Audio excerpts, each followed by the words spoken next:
Qué gusto saludarles el día de hoy. Les invito a orar para iniciar este estudio. Padre Santo, agradecemos esta oportunidad de estudiar juntos y aprender cada día un poco más de ti. Enséñanos a través de tu palabra comentada aquí y recibe nuestras oraciones que te dedicamos siempre con el deseo de honrarte y adorarte. Perdona nuestros pecados y haz tu voluntad en nuestras vidas de manera que seas glorificado. Lo pedimos en el bendito nombre del Señor Jesús. Amén. Hemos aprendido en los estudios pasados acerca de la oración en aspectos interesantes que no son muy evidentes al creyente nuevo o a la mayoría de quienes deseamos presentar nuestras peticiones a Dios. Pues estudiando el libro de Habacuc, pudimos aprender que es necesario reflexionar sobre nuestra postura y comprender cuán pecadores somos. Tales estudios nos han dejado el aprendizaje que debemos meditar sobre nuestro pecado constante y presentarnos en arrepentimiento ante nuestro Dios.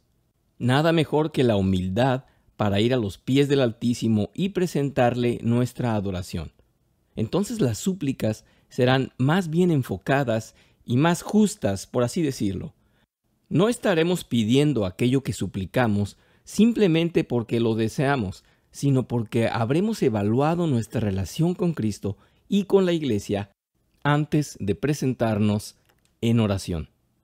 Me han solicitado algunos de ustedes en sus comentarios si era posible de dar un recordatorio de las partes de la oración, tema que hemos tratado hace algún tiempo, y con mucho gusto lo haremos dado a que hemos tomado esta serie de estudios referentes a la oración precisamente. Sin embargo, por esta vez tengo para ustedes este estudio de la autoría de Timothy Keller, quien nos aporta una interesante perspectiva induciéndonos a que nuestra oración sea construida buscando estar enfocados en el propósito de Cristo, el cual es el reino de Dios. Cuando hemos estudiado el tema de la cosmovisión, hablábamos de la obra redentora de Cristo y el establecimiento del reino, el cual comprende tres fases. Número 1, iniciada por su muerte y su resurrección. Jesús ha inaugurado la redención sacrificándose en obediencia por los elegidos y realizando la expiación que era imposible para cualquier otro ser en el universo. Segunda parte, continuada por Cristo, los apóstoles y por nosotros los creyentes en Él. Cristo cumplió el trabajo más importante e imposible para nosotros. Sin embargo, aunque la muerte de Cristo fue suficiente para tal obra, el propósito de Dios es que el efecto de la salvación se expanda en el mundo y logre influir a todos a lo ancho del planeta. Jesucristo se sacrificó por nosotros, pero además continúa sosteniéndonos en intercesión mientras vivamos y hasta que Él vuelva. Y la tercera parte es precisamente esa. Totalmente consumida será cuando Cristo venga por segunda y última vez. Comprendiendo esto, vemos que estamos viviendo en la segunda fase, es decir, que trabajamos para expandir el reino a través de evangelizar y preservar la unión del cuerpo de Cristo, su iglesia, hasta su segunda venida. Les invito pues a que veamos este estudio juntos y descubramos una manera de orar llamada la oración centrada en el reino. Está enfocada en la presencia de Dios y su reino.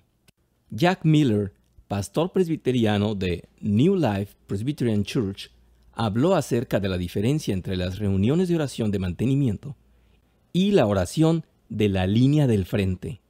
Los encuentros de oración de mantenimiento son cortos, mecánicos y totalmente enfocados en las necesidades físicas de la iglesia. Se suplica por todo aquello que está afrontando el cuerpo de Cristo.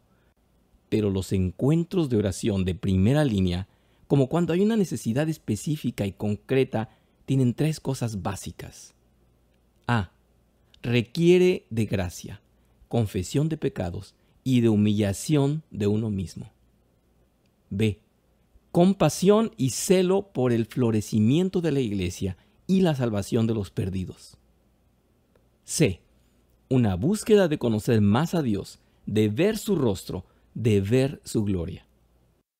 Ahora, estas no son solamente algunas declaraciones. Cuando escuchamos las oraciones, es muy claro ver si estos conceptos están presentes. Es más interesante aún cuando estudiamos la oración bíblica para avivamientos, como en Hechos 4, en Éxodo 33 o en Nehemías 1. Estos tres elementos son muy fáciles de identificar. Noten ustedes, por ejemplo, en Hechos 4, que los discípulos cuyas vidas habían sido atacadas no pidieron por protección para ellos mismos y sus familias, sino solo valentía para seguir predicando. Esto no significa que ellos no sufrieran o que no desearan ser liberados de la opresión. Simplemente que ellos sabían muy bien que Dios conoce la situación de cada persona y nunca es indiferente a las necesidades de cada uno de nosotros. Ellos oraban porque Dios les reforzara las fuerzas y el ánimo para seguir sirviendo y trabajando en la obra de su Señor. Vamos a ver cómo desarrollar este tipo de oración. Primero, orar para que el Espíritu de Dios esté en nuestro corazón. En el incidente del becerro de oro se abrió una brecha entre Dios, el pueblo y Moisés. Comenzó una oración extraordinaria por una renovación espiritual y un avivamiento. A continuación está el intercambio de oración de Moisés en Éxodo 33, versículos del 12 al 16. Y Moisés dijo al Señor: «Mira, tú me dices, haz subir a este pueblo, pero tú no me has declarado a quién enviarás conmigo. Además has dicho, te he conocido por tu nombre y también has hallado gracia ante mis ojos. Ahora pues, si he hallado gracia ante tus ojos, te ruego que me hagas conocer tus caminos para que yo te conozca y halle gracia ante tus ojos. Considera también que esta nación es tu pueblo». Y él respondió: «Mi presencia irá contigo y yo te daré descanso». Entonces le dijo Moisés: «Si tu presencia no va con nosotros, no nos hagas partir de aquí. Pues ¿en qué se conocerá que he hallado gracia ante tus ojos, yo y tu pueblo? ¿No es acaso en que tú vas con nosotros, para que nosotros, yo y tu pueblo, nos distingamos de todos los demás pueblos que están sobre la faz de la tierra?» Noten que la preocupación de Moisés es netamente personal y experimental. Él ha sido llamado como líder espiritual, pero él quiere algo que lo capacite como tal líder. ¿Qué es?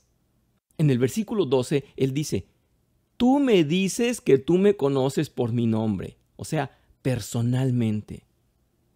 Y adelante en el versículo 13 dice: «Entonces, si eso es verdad, enséñame que te conozco personalmente». ¿Suena contradictorio? ¿Qué quiere decir con esto Moisés? Él no estaba totalmente conforme con el simple conocimiento del hecho de que Dios lo aceptara o de hallar favor de él, de que lo conociera personalmente y que lo amaba. Él deseaba un personal y directo conocimiento de Dios. Él deseaba una sensación profunda en su corazón acerca de lo que él creía con su mente. Él quería una profunda y completa seguridad de ese amor. Tenemos algo similar en Efesios 3. El apóstol Pablo dice a los lectores cristianos que él está orando por ellos. ¿Qué es lo que está pidiendo? Él está orando por el Espíritu Santo para ellos. Él pide que, número 1, el Espíritu les dé poder internamente. Número 2, que Cristo habite en sus corazones. Número 3, que ellos puedan conocer el amor de Cristo. Número 4, que puedan ser completamente llenos de Dios. Por esta causa, pues, doblo mis rodillas ante el Padre de nuestro Señor Jesucristo, de quien recibe nombre toda familia en el cielo y en la tierra, que os conceda, conforme a las riquezas de su gloria, ser fortalecidos con poder por su Espíritu en el hombre interior, de manera que Cristo more por la fe en vuestros corazones, y que arraigados y cimentados en amor, seáis capaces de comprender con todos los santos cuál es la anchura, la longitud, la altura y la profundidad y de conocer el amor de Cristo que sobrepasa el conocimiento, para que seáis llenos hasta la medida de toda plenitud de Dios. Efesios 3, versículos 14 al 19. Esta es una oración perpleja desde una perspectiva. Él está orando por cristianos. Un cristiano es alguien quien, por definición, tiene a Cristo morando en él.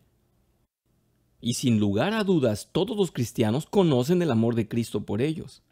De otra manera no tendrían fe para ser salvos. No solamente eso, todos los cristianos tienen la plenitud de Dios dentro de ellos. El apóstol Pablo dice también en el capítulo 2 de Colosenses, versículos 9 al 10, porque toda la plenitud de la deidad reside completamente en Él, y habéis sido hechos completos en Él, que es la cabeza sobre todo poder y autoridad. Entonces, ¿qué es lo que Pablo está pidiendo? Lo mismo que pedía Moisés. Una cosa es tener una cuenta bancaria y otra es retirar el dinero de esa cuenta. Del mismo modo, una cosa es tener a Dios como Padre y a Jesús como el que nos ama, y otra cosa es experimentar esa verdad dentro de nosotros.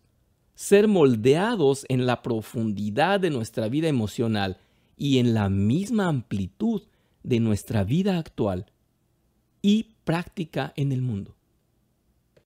Por ello insistimos siempre en que nuestra experiencia espiritual de unión con Cristo y la comunión que practicamos con Él es integral y debe de manifestarse con emociones.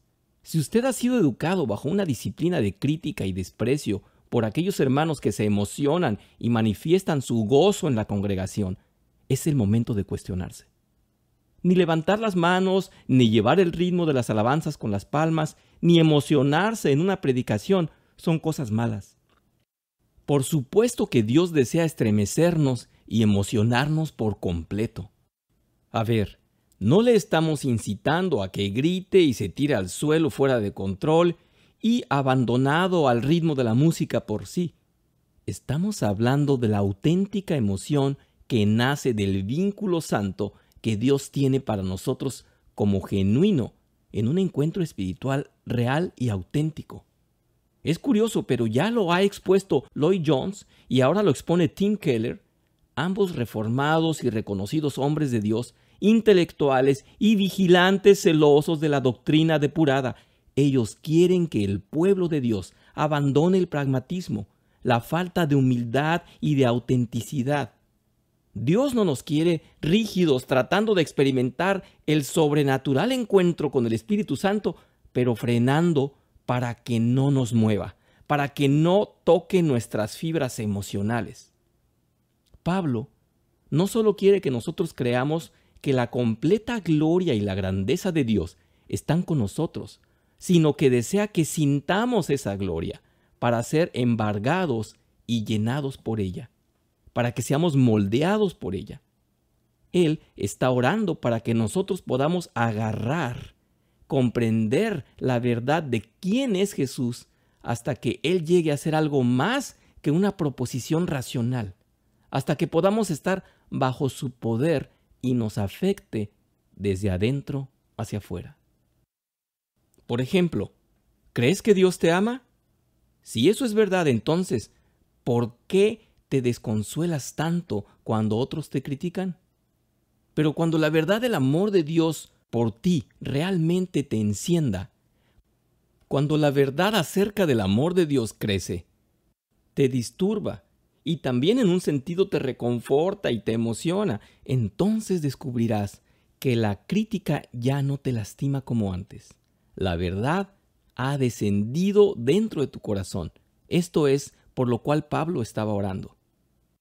Otro ejemplo está en el libro a los Romanos, donde el apóstol Pablo dice: el Espíritu mismo da testimonio a nuestro espíritu de que somos hijos de Dios. Y si hijos, también herederos, herederos de Dios y coherederos con Cristo, si en verdad padecemos con Él, a fin de que también seamos glorificados con Él. Romanos 8, versículos del 15 al 16. El versículo 15 nos muestra que el Espíritu Santo nos capacita para creer que somos hijos de Dios. En otras palabras, el Espíritu Santo nos capacita para que creamos en el Evangelio. De hecho, cada corazón regenerado conoce que somos hijos de Dios, y el versículo 16 alude a esto cuando dice que nuestro espíritu o corazón testifica que somos sus hijos. Pero aún así, hay una mayor profundidad de seguridad. El Espíritu Santo viene al costado de nuestro espíritu y testifica con él. Este es un lenguaje a nivel de una corte real. Nuestro espíritu está como testigo y está testificando que somos hijos de Dios, los escogidos de Él. Sin embargo, hay un montón de evidencias que respaldan lo contrario. El veredicto, en un sentido, es dudoso, ya que está fundamentado en la fe. Pero entonces llega el Espíritu Santo como un testigo de alto precio, y Él también testifica que somos hijos de Dios. Y entonces toda duda se disuelve. El caso está cerrado. Martyn Lloyd-Jones y muchos otros autores entienden y enseñan que a veces en nuestra experiencia recibimos una infusión, un torrente del amor de Dios y de una realidad que va más allá de la confianza normal que nuestro corazón tiene. Lloyd-Jones llama a esto la primera intuición y la tardía deducción. Ordinariamente nosotros inferimos que Dios es nuestro Padre, consultando nuestra razón, recordando promesas de las Escrituras y así sucesivamente. Pero a veces hay una inmediata e intuitiva alegría de esa relación con Dios. Es la diferencia entre conocer que un hombre es tu Padre y el estar en sus brazos. Cuando uno de nosotros recibe este testimonio del Espíritu, entonces tenemos una renovación espiritual. Cuando esta verdad es derramada sobre varias personas, entonces tenemos un avivamiento. Por ejemplo, el evangelista Dwight L. Moody tenía una iglesia en Chicago, cuyo edificio fue destruido en el gran incendio de 1871. Él estaba en la ciudad de Nueva York para recaudar fondos para la reconstrucción y al mismo tiempo él esperaba orando por el poder del Espíritu Santo en su vida para poder sobrellevar ese sentimiento de debilidad y abatimiento luego de esa gran tragedia. Dwight Moody cuenta: yo estaba clamando todo el tiempo para que Dios me llenara con su Espíritu. Bien, un día en la ciudad de Nueva York, oh, qué día ese, no lo puedo describir, solo puedo referirme a él, es demasiado sagrado para nombrarlo. Pablo tuvo una experiencia de la cual nunca habló por 14 años. Solo recuerdo decir que Dios se reveló a sí mismo en mi corazón y he tenido tal experiencia de su amor que tuve que pedirle que retire su mano. Fui a predicar nuevamente, los sermones no eran diferentes, no presenté ni una verdad nueva, pero cientos de personas se convirtieron. Yo no quisiera regresar jamás a lo que era antes de esa bendita experiencia. Aun si quisieran darme todo el mundo, este sería como un poco de polvo comparado. El evangelista Edwards explica estos textos bíblicos, Éxodo 33, Romanos 8, Efesios 1 y 3, en el siguiente párrafo clásico de uno de sus sermones titulado Una divina y sobrenatural luz. Él dice: hay un doble conocimiento de la bondad de la cual Dios ha hecho la mente del hombre capaz. La primera, la que es meramente una noción, y la otra es la que consiste en la sensación del corazón, como cuando el corazón es sensible al placer y al deleite en la presencia de la idea sobre algo. En la primera se ejercita meramente el entendimiento de la distinción de la disposición del alma. Por lo tanto, hay una diferencia entre tener una opinión de que Dios es santo y lleno de gracia y tener la sensación del amor y la belleza de esa santidad y gracia. Hay una diferencia entre tener un juicio racional de que la miel es dulce y la experiencia de su dulzura. Una persona puede tenerlo primero, aprender que la miel es dulce porque lo ha leído en algún libro, por ejemplo, pero no puede tenerlo segundo, a menos de que tenga la idea del gusto de la miel en su cerebro. Usted como creyente puede experimentar una conversión y declarar que tiene fe. Puede integrarse a una iglesia local y congregarse fielmente. Usted aprenderá de Dios y escuchará sermones con deleite, por seguro. Pero la auténtica comunión con Dios, por medio de la tercera persona de la Trinidad, lo va a estremecer de tal manera que su fe se confirmará en tal experiencia. Número 2. Orar por la presencia de Dios en medio de su pueblo. Si continuamos con el estudio sobre la oración de Moisés por una renovación, debemos quizás pensar que la oración de renovación es una cuestión de búsqueda personal, una experiencia interna con Dios. Pero el punto de la oración corporativa es que nosotros vamos a Dios como un cuerpo, buscando la presencia de Dios en la comunidad. Veamos nuevamente Éxodo 33. Entonces le dijo Moisés: si tu presencia no va con nosotros, no nos hagas partir de aquí. Pues ¿en qué se conocerá que he hallado gracia ante tus ojos, yo y tu pueblo? ¿No es acaso en que tú vayas con nosotros, para que nosotros, yo y tu pueblo, nos distingamos de todos los demás pueblos que están sobre la faz de la tierra? Entonces Moisés dijo: muéstrame tu gloria. Y el Señor le dijo: tú no puedes ver mi rostro, porque ninguno que me ve puede seguir con vida. Aquí vemos a Moisés pronunciar una oración por una seguridad y experiencia personal con Dios. Él hace un tremendo clamor. Él desea conocer la gloriosa presencia de Dios, pero no solamente para sí mismo. Él desea que a la comunidad del pueblo de Dios le sea evidente la belleza y la visible realidad de Dios. Esta es una oración que el mundo estaría asombrado y maravillado por la evidencia del poder de Dios y en el resplandor por creer, de tal manera que llegara a ser la nueva humanidad que es una señal del reino futuro. En el Nuevo Testamento la iglesia es llamada el templo del Espíritu Santo. En 1 Corintios 3, en Efesios 2, 1 Pedro 2. Este es un tremendo clamor.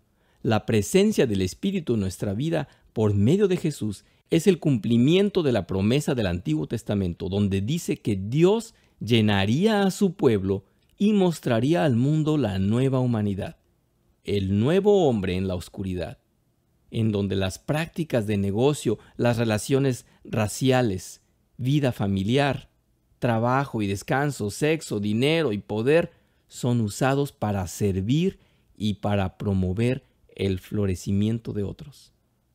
Como un ejemplo, en 1 Corintios 3, versículos 16 al 17, el apóstol Pablo dice: ¿ustedes saben que ustedes son el templo de Dios? Él prosigue argumentando con aquellos que están destruyendo la unidad y la comunidad de la iglesia por medio del espíritu divisor, por medio de contenciones entre sectores leales a un grupo particular de líderes cristianos. Pablo dice que presionar al espíritu y destruir la comunidad es igual que tirar abajo el templo de Dios, como lo describe Gordon Fee.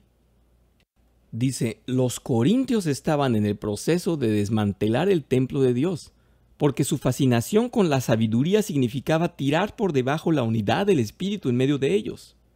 He aquí la preocupación más fuerte. Su templo, el lugar de su presencia, es santo, y ustedes, la iglesia de Corinto, son ese templo, estaba diciendo Pablo. La iglesia congregada es el lugar de la presencia personal de Dios por medio del Espíritu Santo. Esto es lo que distingue al nuevo pueblo de Dios de todos los demás pueblos sobre la faz de la tierra, como dice en Éxodo 33, versículo 16. No hay palabra más importante en todo el Nuevo Testamento acerca de la naturaleza de la iglesia local que esta de Pablo. Pablo el apóstol entendió que la presencia del Espíritu no es solamente para dar a los individuos una gran experiencia, sino para hacer de la comunidad cristiana una sociedad que sea absolutamente única, además de ser una comunidad de amor y verdad y belleza. La oración corporativa es una oración para el cuerpo. Por supuesto, la experiencia individual del Espíritu y la experiencia comunitaria del Espíritu están integralmente relacionadas. Los cristianos que comienzan a experimentar la belleza de Dios, su poder y amor, colocan su relación personal con Jesús y la Iglesia en primer lugar en sus vidas, y llegan a ser testigos radiantes y atractivos, más deseosos y seguros de hablar a otros acerca de su fe, más sabios, menos juzgadores, menos jueces de otros, digamos, y más seguros en su propia iglesia y por lo tanto más deseosos de invitar a otros a visitar la iglesia. Ellos también tienen una nueva libertad para darse el uno al otro y no están tan ansiosos u orgullosos de adquirir dinero o estatus. Todo esto sirve para embellecer la comunidad cristiana. A fin de cuentas, los tiempos de gran avivamiento espiritual son tiempos en donde los seguidores o visitantes pueden ser parte de un grupo de cristianos para adorar e inmediatamente sentir una sensación de amor que es tan fuerte y espeso que se podría casi cortar con un cuchillo. Lo que se necesita es algo tan profundo que no se pueda explicar en términos humanos. Podemos predicar la verdad, podemos defenderla, podemos inducir a otros con nuestra apologética, podemos intentar presentar un gran frente para el mundo, pero sabemos, esto no impresiona al mundo. Eso deja al mundo en donde está. Lo que se necesita es algo tan sublime, tan divino, tan inusual, que atraerá la atención del mundo y probará que nosotros somos, al final de cuentas, el pueblo de Dios. Lo que está mal en nuestros días es la desaparición de la singularidad de la iglesia. Qué difícil es ver alguna diferencia entre la iglesia y una buena organización, la sociedad política o la sociedad cultural.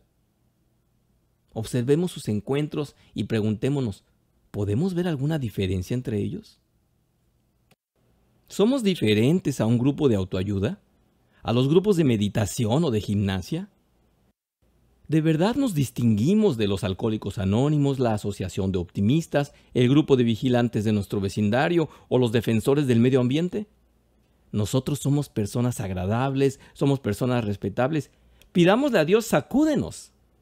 No que sacuda el edificio, pero sacúdenos a nosotros. Pidámosle que haga con nosotros, que sea tan maravilloso que el mundo esté motivado a mirar y a decir, ¿qué es esto?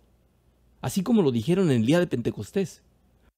O cuando el Espíritu Santo fue derramado sobre tantos predicadores y misioneros hermanos nuestros. Queremos expandir el reino de Dios, conmoviendo al mundo por haber sido conmovidos primero nosotros por el Espíritu de Dios. Hasta aquí la primera parte de este estudio. Muchas gracias.